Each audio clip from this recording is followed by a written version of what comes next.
Hi team, David here with the preseason one video. Every week I'll try to come up with one of these to explain what we'll be doing in our group session. And for the next 2 weeks, I'll just try to lay out a little bit of the framework for what the season's going to look like. I did these videos with my U11 team last year at the start of the season, and my first learning moment was that I was talking too much, too long of an intro, and that's really boring. So I'm going to jump right into it today. So for our practice sessions, what do we want our team to say about us at the end of this year? Um, I think we want the girls to have fun. We want them to enjoy playing soccer, and we want them to look forward to playing again in the future. And that would be a really successful season. On that journey, we're going to teach them about technique and we're going to teach them about tactics and some other things.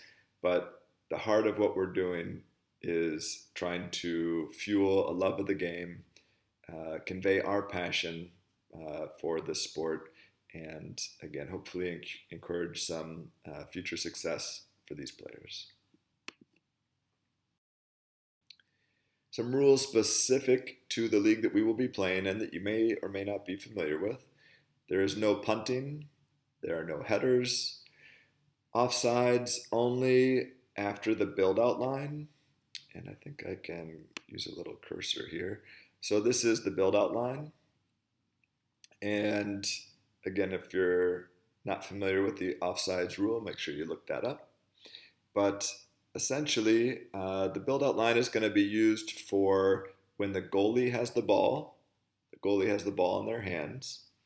And even I think when the goalie puts the ball down at their feet, there's a little bit of a grace period where we want to not rush in at them. And then also goal kicks. So when the goalie has the ball or there's a goal kick, the attacking team needs to drop back behind this line and give them a little bit of space as they try to build out of the back. And so the idea is that we want to play short, get lots of passes as we move up the field, rather than just encouraging teams to kick the ball as far as they can. Um, I think what most of you will find and what I've seen is that most of these kids can't kick the ball very far to begin with, so it's kind of a non-issue. I know the rule comes from a good place, but I don't know that it has a great application. Um, Potentially another benefit is at least this defending team will get a few passes in. If they're playing against a really strong attacking team that's going to steal the ball from them very quickly, at least they get a couple passes, one or two passes before they lose the ball. So at least they're getting a few more touches. So again, if you have any questions about that, please reach out to me individually. I'm going to try to attach what Mesa has developed as a worksheet that you can read a little bit for yourself about that rule in addition. Let's see here. The training session. So using the Wisconsin youth soccer model, which is based on the U.S. youth soccer model. Again, here's a attachment for further reading. When you arrive to practice, the idea is to have them jump right into a game. So this will be a scrimmage, which is very loose and relaxed, and the players are just having fun. So to use US Youth Soccer's language, they want this to be a street ball style game where there are no coaches. So you set up the field, you set up the pennies. Ideally, this is in place as they arrive. What you'll find is that some players who are really passionate about the game start arriving early.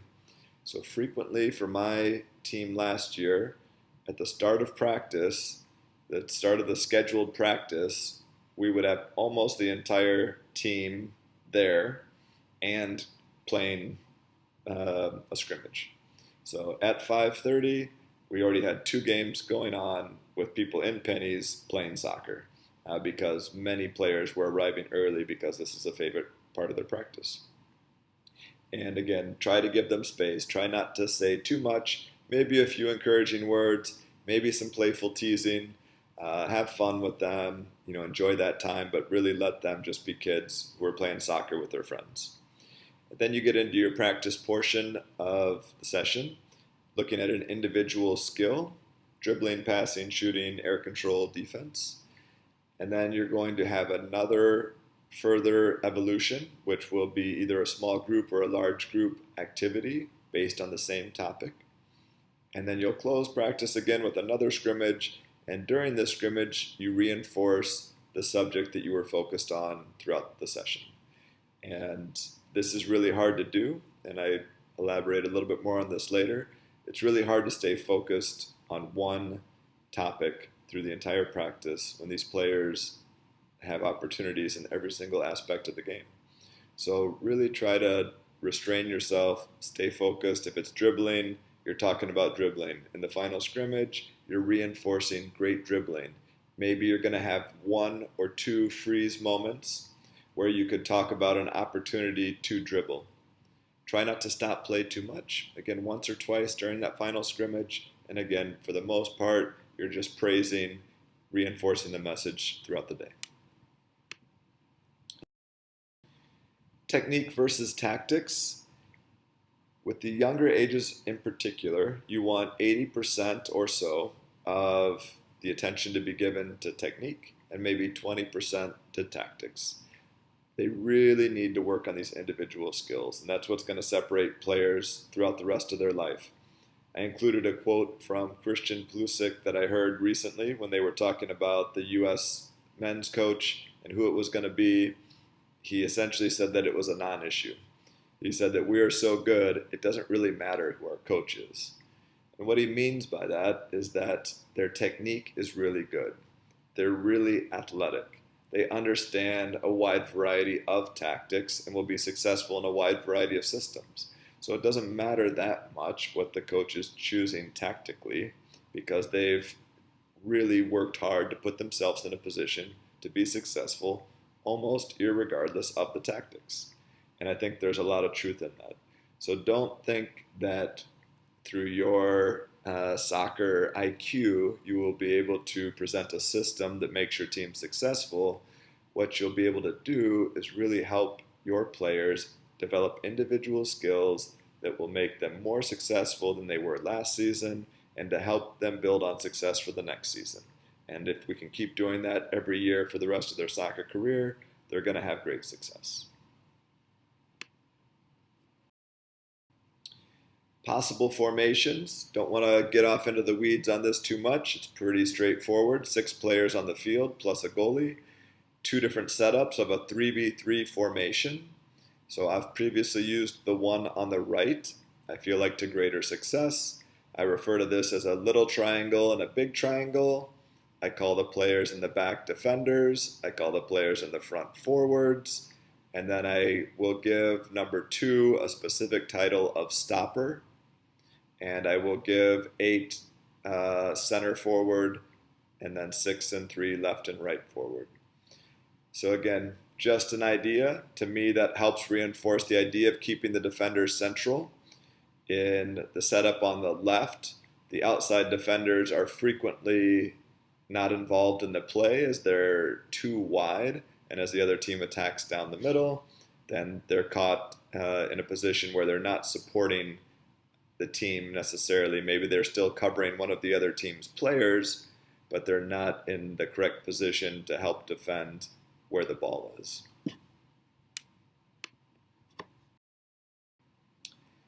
So next steps, look at the practice plan that I sent out. See if it makes sense. Look up any terms that you're not familiar with. Daydream about leading that session. So just start to use your words and your voice as you're introducing that session. So from the very start of practice, all right, girls, let's bring it in. And then what do you say? And what are we going to start talking about? And so a couple ideas here. You got to be really high energy. Those of you that have worked with coaching young kids before are going to know that it's going to take about 110% of your best effort to get 75% of their best effort. It was kind of shocking to me working even with 9 and 10-year-olds last year that it's really, they don't understand what it means to work hard yet. And that's not a knock against them. And it's just something that develops over time, is like a pain tolerance. How hard are you willing to push yourself? And initially, they're not willing to push themselves very hard. And that's okay, and that develops over time. But just understand that it's going to take a lot of heavy lifting on your part to get a moderate response from these people who think they're giving a big effort, but they simply don't know what that means yet. Teach by asking questions. Who knows how to dribble? Okay, Sophia, can you show us? And then throw it back to the team. What do we think, team? They'll give you some answers. And then we can ask some more questions. Did she have the ball close like she was in traffic? Or did the ball go farther away like she was running really fast?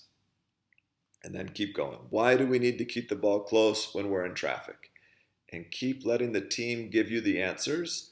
And just like in the business world, I think this is very similar to what a lot of companies do when they're trying to mentor and teach. It's going to reinforce that message a little bit better. Stay on topic.